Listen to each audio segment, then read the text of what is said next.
Europa Universalis 5 is releasing real soon, or depending on when you watch this, has already been released.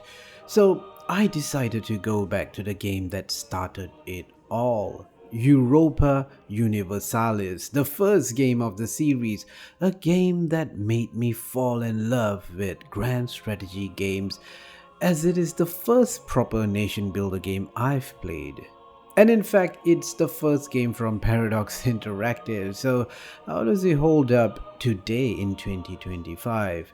The version I'm running is from GoG, and I had some trouble to get it to run on my Windows 11 machine.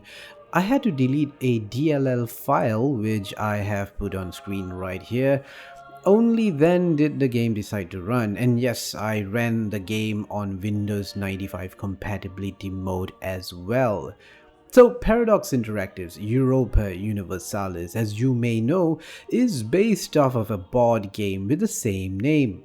If you asked Johan Anderson, the game director for the series, he'll say it's not a great game or that popular of a board game because the Europa Universalis board game took forever to play and it wasn't a huge hit. But Paradox saw something in it, or at least they liked the name enough to base their first game on it. And they made a real-time grand strategy game based on that board game. There are bits and pieces in Europa Universalis, the video game, that has that board game feel. The vestigial limbs, the leftovers from its board game design, which also is rather annoying if you ask me, but more on that later. Now, I'll play England in the Grand Campaign. There are a bunch of other starting timelines and nations to pick, but one of the main differences of EU1 is you couldn't play any other nation that was not part of the campaign. So EU2 was a quick fix for Paradox. Actually, EU2 is pretty close to EU1. I think even Paradox acknowledges it's the same game. But EU2 did allow you to play smaller nations or any other nations beyond what was picked for the campaigns.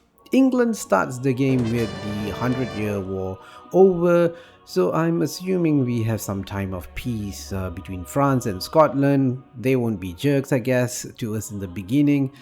We have Calais in France, which you can bet the French will try to grab away from us, no doubt. We make very little money, in fact we're bleeding money, so we'll reduce the maintenance for land troops and our navy. This is something we all do to this day in EU. Just to be more efficient with our spending, your country runs on gold or ducats in this case, so getting your finances in check is a very crucial thing to handle at the start of the game. I'll also be promoting this building to get tax collectors. A lot of buildings are built in this tiny screen over here, so you'll get acquainted to these buildings, to this particular look and feel and screen. It's not the most user-friendly UI. Unlike EU4 with all the DLCs, the start in EU1 is a lot more simpler. In fact, I dare say refreshingly simpler. If you load up a new game in EU4, you will immediately be assaulted with all manner of notifications. Your attention is immediately required in a dozen different things.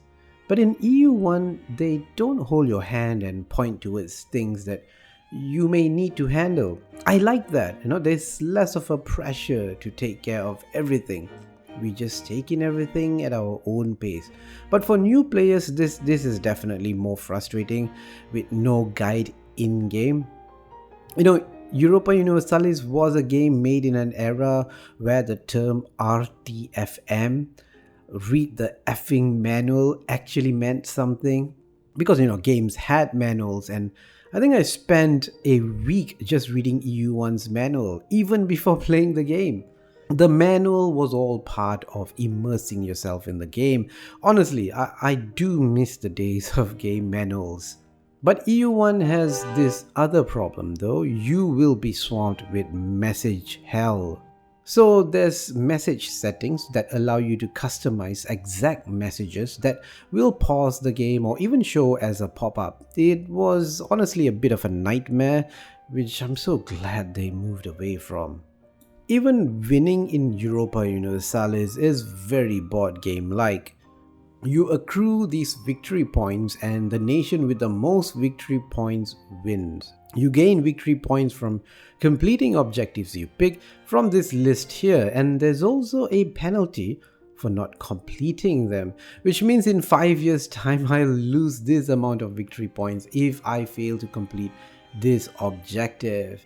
The English will always get an objective that pushes us to go to war with the French, which is not good since we do not have a Casus Belli on them for now. Yes, Casus Belli, a concept that I was first introduced to in Europa Universalis. They've even made songs about Casus Belli. Casus Belli is Latin for an act that justifies a war. When I first learned about this Casus Belli concept, I knew this was not just any strategy game about conquering provinces willy-nilly. Do that and be branded as a bad boy by the game and the AI will be a hard ass on you. The moral of the story is don't be a bully and get into just war. So perhaps philosophically there is no such thing as a just war. Anyway, I'm just digressing here. We've also entered into a royal marriage with France, so declaring a war would be almost suicide as it will be a massive hit on stability, which will also impact my revenue. So no war until we are ready and we have a Casus Belli. I will say this though, Europa Universalis follows history closer with special historical events triggering at historical timelines, as opposed to later games that embrace the divergent history and mission trees. Europa Universalis is a lot more rudimentary with its objectives. Now, trade is perhaps the biggest wish list fans have for an overhaul. Trade in EU 1, 2 and even 3 is evidence of this board game-like design. You get a set of merchants each year which you must manually put them in a center of trade for them to compete and win over other merchants, and the more merchants you have there, you can set up a monopoly. I mean, it does make sense. You can imagine your merchants from your nation haggling and cutting deals at these trade centers that benefit your nation. But the amount of babysitting required and constantly clicking on center of trades and placing a merchant is just brain numbing or finger numbing. Yes, you can auto-send them, but in the beginning you usually control this yourself as sending them actually costs money, so you want to be careful with it. But over time, yes, auto-send all the way and trade becomes something in the background you never interact with anymore, other than just closing the incessant pop-ups you get on your merchants. Okay, things were getting boring, but thankfully France decided to get nasty and declare war on us. But it seems I might have underestimated the strength of their land forces. It seems like I don't have a sizable army and they are kicking my ass here. Pretty sure I'll lose Calais, and the French has even landed in the British Isles and destroyed my ships. Oh dear, Britain no longer rules the waves. Okay, so this war was terrible, but actually it turned out okay. Weirdly, the French took Wessex in the peace treaty and let us keep Calais. I mean, wow, the French must really hate Calais or something. It's now time for us to rebuild our armies, and especially our navy, which was absolutely decimated. England is segregated on this island, which we only have our neighbors now, Scotland, to bully. Oh, it looks like the people of Wessex have risen against their occupiers, but never mind, the French have snuffed them out. Sliders were also a very Europa Universalis thing. In fact, I used to call the game Sliders Universalis. There's a slider almost in every screen. I mean, I'm exaggerating, but there are sliders everywhere. More crucially, in the budget screen here, which is really your tech research screen. Just spending money to get this bar filled and unlocking the next tier of tech, it's slow and painful, or rather boring process. Somewhere along the way, Paradox decided sliders were bad UI, hence they adopted buttons. Click on buttons to change things around. While things did take a while in EU1, you could invest 200 ducats for a little bump in tech investment. Like, if you have the money, this is a great way. No, I think it's the only way to speed up tech. So we finally got some conquistadors, or rather explorers. So let's ship them to over here in Africa. Oh yes, I now remember colonization is very RNG back in the day. Once you have discovered new land, you send your colonists there to build your level 1 colony and hope the natives don't destroy you. But more often than not, it's not the natives you should be afraid of, but the damned attrition. I mean, gosh, attrition in early Europa Universalis games were brutal. I lost entire naval fleets to attrition. Attrition is well and clearly OP. Let's try our best to increase our colony level, send another colonist, and we can attack the natives to wipe them out. But I think I've underestimated the enemy again. And it looks like I've lost this entire colony and the defenders. Oh well, time to turn our attention to the British Isles. It's 1525 and let's take out the Scots. We have a permanent Casus Belli, so it's not going to cost us much. Europa Universalis is very much a game where you paint the map red or your color. More so the early EU games. I think EU4 and the upcoming 5 is more flexible in terms of different playstyles. Playing the economic game or small nation makes more sense in the later games. I mean, it's still to some sense a paint the map sort of game, but I foresee EU5 to be more of a rounded experience than the first Europa Universalis. We outnumber the Scots quite a bit, so this should be a straightforward thing.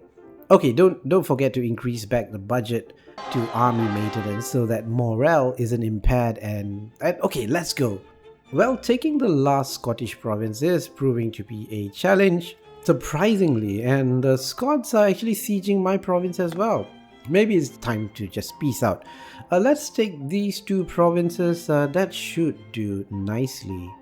Now, England is secured somewhat in the British Isles, but the French has a foothold in Wessex, and perhaps it's time to look elsewhere to invade and conquer. Maybe it's time to really invest into colonizing foreign lands.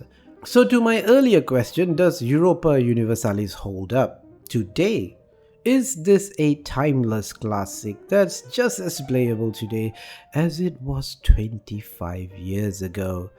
While the UI and controls of Europa Universalis isn't very good, I was pleasantly surprised just how engaging the game was, even if the systems here are not as complex. As deep and numerous in terms of systems as EU4 or even EU3 was, there are problems that have somewhat been partly solved, like the whole whack-a-mole combat, where you just chase broken armies across the map to try to stamp them out for good.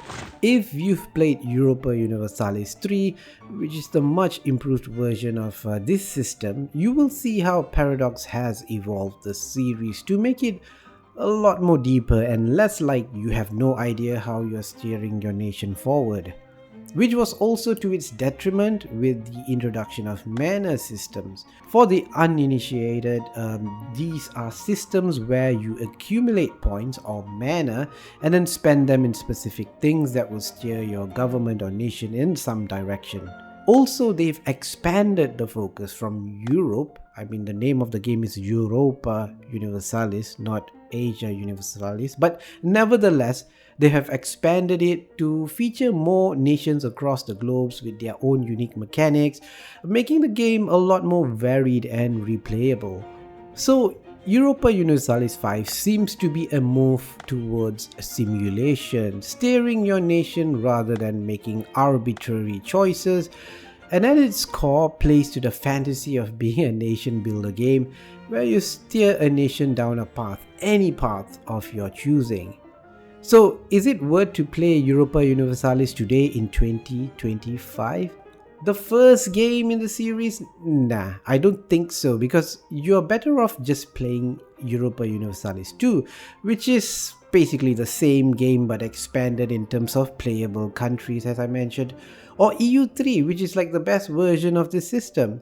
Still, I will say there is fun to be had with EU1 or even EU2. If you want to have a go at it, go ahead and try out the classic. I think there is a lot you will come to appreciate when you play Europa Universalis. So, have you played the first Europa Universalis? What's your favorite EU game, and are you looking forward to EU5? Share with us in the comments. I'm pretty sure I'll do quite a bit of videos on EU5 when that's out.